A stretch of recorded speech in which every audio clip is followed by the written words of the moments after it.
Hello, my dear students.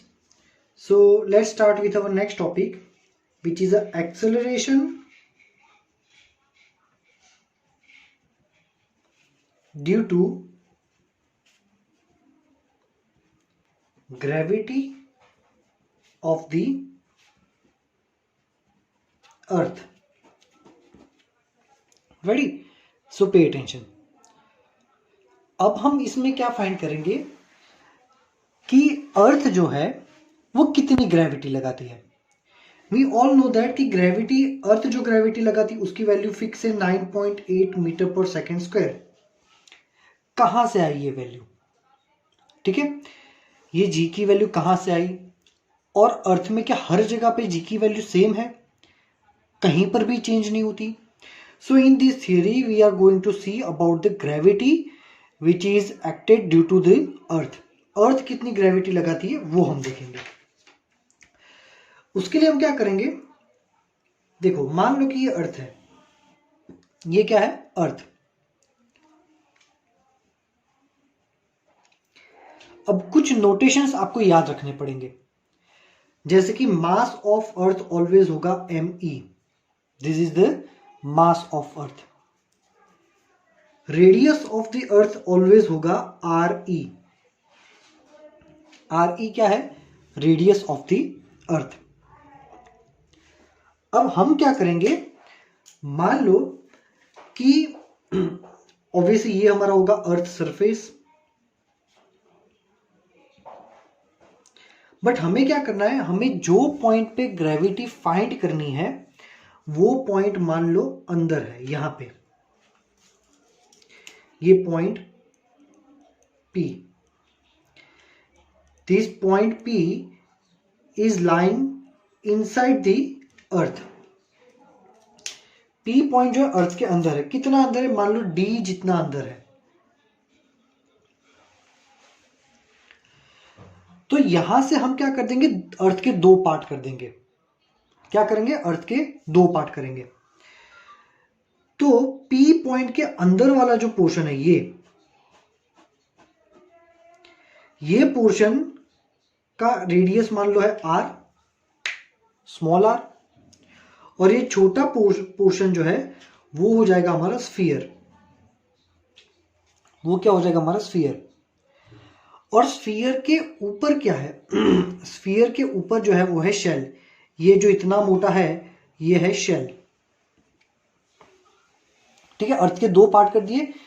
एक shell जिसकी width है d और एक स्फीयर जिसका रेडियस है स्मॉल r. ठीक है, अब देखो, now we can say our point P is inside the shell. हमारा पॉइंट P कहाँ है? तो ये जो शेल है D विड्थ वाला शेल, वो शेल के अंदर है. And we can say our point P is lying on the surface of sphere of radius r. ठीक है, P पॉइंट जो है वो शेल के अंदर भी है. और हम ये भी कह सकते हैं कि P पॉइंट जो हमारा स्फीयर है, ये स्फीयर के सरफेस पे भी है. अब हमने प्रीवियस लेक्चर में क्या देखा था कि जब कोई पॉइंट शेल के अंदर होता है, whenever a point is located inside the shell, तो उसके ऊपर कितना ग्रेविटेशनल फोर्स लगता है? 0. So in our case shell will not act any force on point P. ठीक है, शेल जो है वो P पॉइंट पे कोई भी टाइप का फोर्स नहीं लगाएगा. क्यों? क्योंकि पॉइंट P जो शेल के अंदर है. So only sphere will act some force on point P. सिर्फ स्फीयर ही पॉइंट P पे फोर्स लगाएगा। अब कितना होगा ये फोर्स? मान लो कि ये जो स्फीयर है उसका मास है स्मॉल m। ऑब्वियसली m ही तो नहीं होगा, क्योंकि m ही तो पूरे सरफेस पूरे अर्थ का मास है, ये तो बहुत छोटा सा पोर्शन है। सो इमेजिन करो कि ये जो स्फीयर है उसका मास है m, ठीक है, और हमारे टेक्स्ट बुक में स्फीयर का मास जो है वो mr दिया है, तो हम उसको mr लिखते हैं। और ये जो हमारा पॉइंट P है वो पॉइंट P का मास मैं लिखता हूं m, ठीक है। तो स्फीयर कितना फोर्स लगाएगा? F is equal to G mr m by यहां से ये डिस्टेंस मतलब रेडियस r स्क्वायर, इतना फोर्स लगा रहा है, ठीक है। अब इसको कंपेयर करो, compare this formula with F is equal to mg, direct formula जो हम पहले से जानते हैं, F is equal to mg से कंपेयर करो। तो ये F है, ये F है, ये इज इक्वल टू, ये इज इक्वल टू, ये m, ये m, तो ये जो g है वो हो जाएगा ये। मतलब कि ये केस में हमें ग्रेविटी की वैल्यू क्या मिली? G mr by r square. मतलब कि ग्रेविटी ऑलवेज कौन लगाएगा? स्फीयर ही लगाता है, शेल कभी भी ग्रेविटी नहीं लगाता। तो ये हो गई हमारे स्फीयर की वजह से जो ग्रेविटी मिलती है वो, ये हमें क्या मिल गया? स्फीयर की वजह से जो ग्रेविटी मिलती है ये हमें मिल गई, ठीक है। अब देखो, इमेजिन करो कि यही मास अगर यहां पे होता, तो ये जो P पॉइंट है वो यहां पे होता, तो क्या होता? तो हमने अभी जो डिस्टेंस स्मॉल r कैलकुलेट किया है ना, वो पूरा यहां तक कैलकुलेट करना पड़ता। तो ये पूरा डिस्टेंस कितना है? Radius of earth. तो यहां पे हम लिखेंगे if object is lying on earth surface, अगर ऑब्जेक्ट जो है वो अर्थ सरफेस पे होता तो हमें ये सेंटर से जो डिस्टेंस r लिखा था उसकी जगह अब सेंटर से डिस्टेंस हो जाएगा हमारा r e। Then if object is lying on the earth surface then we have to place r is equal to r e, where r is the radius of earth. तो वो case में gravity की value होती G is equal to G, ठीक है। और अब देखो यहां पे क्या होता कि ये पॉइंट यहां पे आ गया, हमारा पार्टिकल P मैं लिख देता हूं सरफेस पे आ गया, ठीक है। वो पार्टिकल का मास है m। तो अब क्या हुआ कि भाई अब हमारा पार्टिकल जो है ये पूरे स्फीयर के बाहर है, मतलब पूरा हमारा अर्थ स्फीयर ही है ना, तो अब हमारा पार्टिकल जो है अर्थ स्फीयर के बाहर है। तो ऑब्वियसली अब पूरा स्फीयर ही उस पर ग्रेविटी लगाएगा। तो अब यहां पे जो मास है वो हो जाएगा मास ऑफ अर्थ। पहले ये पॉइंट यहां पे था तो हमने सिर्फ mr ही लिखा था क्योंकि इतने पोर्शन का मास mr था। अब हमारा ऑब्जेक्ट यहां पे है तो अब ये पूरा स्फीयर उस पर फोर्स लगेगा और पूरे स्फीयर का मास कितना है? me अर्थ का। तो यहां पे होगा gme और स्मॉल r की जगह हो जाएगा re स्क्वायर। तो ये हो गया हमारा फॉर्मूला ऑफ GE। भाई ये GE मतलब क्या? GE मतलब ग्रेविटी ऑन अर्थ सरफेस,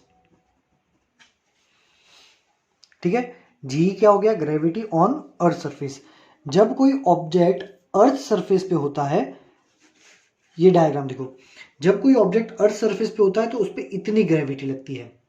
अब यहाँ पे तुम जी की वैल्यू डाल दो, 6.67 into 10⁻11 newton into metre square पर kilogram square. Mass of earth डाल दो भाई, मास ऑफ अर्थ है 6 इंटू 10⁻24 किलोग्राम, और रेडियस ऑफ अर्थ तुम डाल दो 6400 किलोमीटर। अगर ये सारी वैल्यूज तुम यहाँ पे डालोगे तो आपको जीई की वैल्यू मिलेगी 9.8 मीटर पर सेकेंड स्क्वायर। अब ये देखो, अर्थ सरफेस पे हमने जो ऑब्जेक्ट रखा है वो ऑब्जेक्ट का मास कितना है, m, ठीक है। ग्रेविटी किस पे लग रही है, इस पे लग रही है। कौन लगा रहा है, पूरा अर्थ लगा रहा है। अब जिस पे ग्रेविटी लग रही है उसका मास है m, और ग्रेविटी के फॉर्मूला में वो ही नहीं है। ग्रेविटी की फॉर्मूला में क्या क्या आती है, कौन से प्लेनेट पे है, यहां पे ऑब्जेक्ट अर्थ नाम के प्लेनेट पे है तो मास ऑफ अर्थ और रेडियस ऑफ अर्थ आ गया। समझ में आया, मतलब ये ऑब्जेक्ट का मास ज्यादा है कम है उसको उससे कोई लेना देना है ही नहीं, क्योंकि जिस पे ग्रेविटी लग रही उसका मास है स्मॉल m, और फॉर्मूला में कहीं स्मॉल m है ही नहीं। फॉर्मूला में कहीं पर भी स्मॉल m है ही नहीं। इसीलिए ऑब्जेक्ट छोटा हो या बड़ा हो, हर एक पे ग्रेविटी सेम लगती है अगर वो ऑब्जेक्ट अर्थ सरफेस पे है तो, क्योंकि ग्रेविटी की फॉर्मूला में मास ऑफ अर्थ और रेडियस ऑफ अर्थ आता है। तो ये 5 किलो का ऑब्जेक्ट हो या 500 किलो का ऑब्जेक्ट हो, वो यहाँ पे फॉर्मूला में है ही नहीं, तो उससे कोई फर्क नहीं पड़ता, ठीक है। अगर मान लो कोई आपको ऐसा पूछे कि भाई मून की सरफेस पे ग्रेविटी कितनी होगी, तो ग्रेविटी का फॉर्मूला जो है ये याद रखो कि ग्रेविटी क्या होता है, ये GME by R square, GM by R square. अगर कोई ऐसा बोले कि मून पे ग्रेविटी फाइंड करो, तो ये कैपिटल G तो कांस्टेंट है, ये हो जाएगा मास ऑफ अर्थ की जगह मास ऑफ मून, और आर की जगह हो जाएगा रेडियस ऑफ मून उसका स्क्वायर, ठीक है। समझ में आया, चलो अब यहाँ पे जो भी प्लेनेट की ग्रेविटी फाइंड करनी है यहाँ पे बस वैल्यू डाल दो। अगर जुपिटर की ग्रेविटी फाइंड करनी है तो G as it is mass of Jupiter by radius of Jupiter का स्क्वायर, है ना, इजी। अब हम जो अर्थ है वो ऐसे गोल गोल ड्रॉ करते हैं, बट प्रैक्टिकली जब देखने जाओ तो अर्थ जो है वो ऐसा होता है, like an orange. It is expanded from the equators. ये जो पोर्शन होता है ना, इसको बोलते हैं इक्वेटर, और ये जो होता है वो होता है पोल। ये और ये क्या होता है, पोल। अब मान लो कि कोई ऑब्जेक्ट यहां पे है, सेंटर को देखो, तो क्या सेंटर से ये डिस्टेंस और सेंटर से ये डिस्टेंस सेम होगा, नहीं, ऑब्वियसली इक्वेटर थोड़ा ज्यादा होगा। सो equator is 21 kilometer more than pole from center। मतलब अगर सेंटर ओ से अगर कैलकुलेट करने जाओ तो सेंटर ओ से इक्वेटर और पोल के डिस्टेंस को तुम मेजर करोगे ना, ये हमारा पोल है, नॉर्थ पोल साउथ पोल, ये नॉर्थ पोल ये साउथ पोल। तो अगर सेंटर से डिस्टेंस देखोगे तो इक्वेटर का डिस्टेंस ज्यादा है। कितना ज्यादा है, 21 किलोमीटर ज्यादा है। तो उससे ग्रेविटी में क्या फर्क पड़ेगा, क्योंकि ऑब्जेक्ट अगर यहां है तो ये भी अर्थ सरफेस है, और यहां है तो ये भी अर्थ सरफेस है।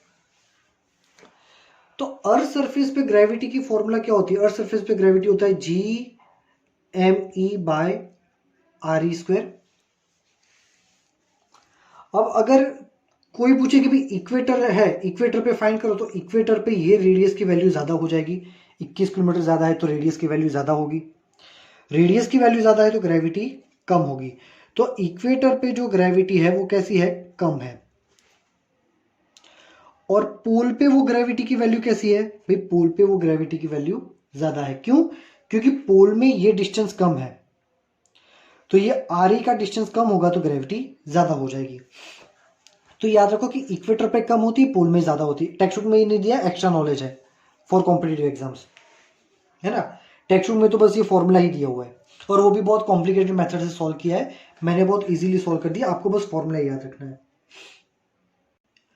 तो अगर कोई क्वेश्चन में ऐसा पूछे कि if you are moving from equator to pole, what will be the effect in gravity, what will be effect on gravity, तो इक्वेटर से पोल पे जाओगे वैसे वैसे ग्रेविटी इंक्रीज होगी, और पोल से इक्वेटर में जाओगे वैसे वैसे ग्रेविटी डिक्रीज होती है। तो हमने तो ये देखा था कि भी अर्थ पे ग्रेविटी 9.8 होती है, तो अभी यहाँ बोले कि ये बढ़ती कम हो रही है। भाई 9.8 ही है, ये जो वेरिएशन है ना इतना कम है कि ग्रेविटी को हम 9.8 ही लिखते हैं। समझ में आया? ये थोड़ा थोड़ा ही वेरिएशन है, बस ये वेरिएशन आपको पता हो चाहिए कि कब इंक्रीज होता है कब डिक्रीज होता है। रेडी? चलो, अब ग्रेविटी में और क्या क्या चेंजेस होते हैं भाई, ये तो भी इतना ही पता चला कि इक्वेटर से पोल में जाते हैं ना तो ही थोड़ा बहुत प्लस माइनस हो जाता है। तो हमें तो जाना है बहुत दूर, मतलब नई थियरी। अब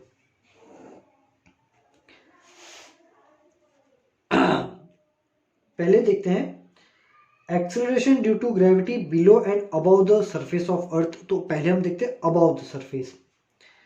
so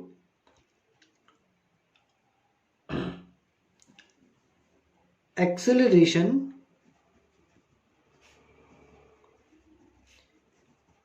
due to gravity above the earth, acceleration due to gravity about the earth, मतलब यहां पे कुछ और नए नोटेशंस तुमको याद रखने पड़ेंगे। जैसे कि ये है हमारा अर्थ, ठीक है, सेंटर से लेके सरफेस का डिस्टेंस है आर ई, सेंटर से सरफेस का डिस्टेंस क्या है आर ई। हमें ग्रेविटी फाइंड करनी है यहां, ग्रेविटी अबाउ द अर्थ, अर्थ से बाहर कितनी ग्रेविटी, ये पी पॉइंट पे हमें ग्रेविटी फाइंड करनी है, ठीक है। ऑलवेज याद रखो कि if you are measuring the distance from the centre of earth, किसी भी पॉइंट का अगर सेंटर से डिस्टेंस मेजर करते हो तो वो डिस्टेंस ऑलवेज लिखना है आर, स्मॉल आर। और वही पॉइंट का डिस्टेंस अगर तुम अर्थ सरफेस से कैलकुलेट करते हो तो वो होगा h। अच्छे से समझना है इसको। देखो कि if you are finding the distance of given point from earth surface, then you have to mention the distance by h, and if you are measuring the distance of point from the center of earth, so this distance will become small r। Centre से major करो तो small r, surface से major करो तो h। चलो, तो ये पूरा r प्रैक्टिकली क्या होगा, obviously R E plus H होगा। क्या होगा हमारा स्मॉल r, क्या होगा आर ई प्लस एच, ठीक है। चलो, तो सबसे पहले हम लिखते हैं कि अर्थ सरफेस पे ग्रेविटी कितनी होगी। ग्रेविटी ऑन अर्थ सरफेस, ये जो पॉइंट है उसका मास हम ले लेते हैं, अज्यूम करते हैं m, ठीक है। तो अर्थ सरफेस पे ग्रेविटी कितनी होगी, तो अर्थ सरफेस की ग्रेविटी तो पता है हमें G M E by R E square, ठीक है। इसको दे दो इक्वेशन नंबर 1। अब यहां पे r डिस्टेंस पे कितनी होगी ग्रेविटी, ठीक है। चलो, सो g ऑफ r मतलब r डिस्टेंस पे यहां पे ग्रेविटी कितनी है, G M E by R square, है ना। सरफेस पे इतनी है तो ये हमारा डिस्टेंस तो स्मॉल आर है। स्मॉल आर की जगह ये वैल्यू डालते हैं, G M E by R E plus H whole square. Call this equation number 2. ठीक है, चलो अब हम क्या करेंगे कि सिंपल सा हमने अब तक क्या किया भाई, अर्थ सरफेस पे कितनी ग्रेविटी है उसका फॉर्मूला लिखा, अर्थ सरफेस से आर डिस्टेंस पे कितनी ग्रेविटी उसका फॉर्मूला लिखा. अब इन दोनों को हम करेंगे डिवाइड, मतलब जी ऑफ ये equation number 2 divide by equation number 1 करो, equation number 2 divide by equation number 1 करो. So g of r by g of e क्या हो गया, देखो g M E by R E plus H whole square, ये g of r का formula डाल दिया, by g M E by R E square. ठीक है, तो ये जी एम ई कैंसिल हो गया. So g of r by g of e क्या होगा, ये आर ई चला जाएगा ऊपर, तो r E square by R E plus h का होल स्क्वायर. है ना, फॉर्मूला को अच्छे से समझना है. जहां पे आपको ग्रेविटी फाइंड करनी है, जो पॉइंट पे ग्रेविटी फाइंड करनी है उसका डिस्टेंस लिख दो. पहले हमने अज्यूम किया कि पॉइंट पी सरफेस पे है तो हमने डिस्टेंस आर ही लिया था, फिर बोला कि वो पॉइंट पी अब ऊपर है तो अब डिस्टेंस आर लेते हैं, बस वही किया हमने, एक बार आर ही लिया और एक बार आर लिया, बाकी कैलकुलेशन तो सेम है. चलो अब क्या होगा देखो, यहां पे अब हम करेंगे g of r by g of e is equal to r E square by, इन दोनों में से आर ई कॉमन निकाल दो तो 1 प्लस, अब दोनों में से कैसे निकलेगा भाई, यहां तो आर ई है पर यहां तो आर ई है ही नहीं है, फिर भी कॉमन निकाला तो एच बाय आर ई हो जाएगा. क्या हो जाएगा, एच बाय आर ई. तो ये आर ई स्क्वायर कैंसिल, तो क्या बचेगा 1 डिवाइड बाई ये, है ना, वो वाला स्टेप में लिख नहीं रहा हूं. अब क्या करेंगे, इसको डायरेक्टली ले जाएंगे ऊपर, तो g of r by g of E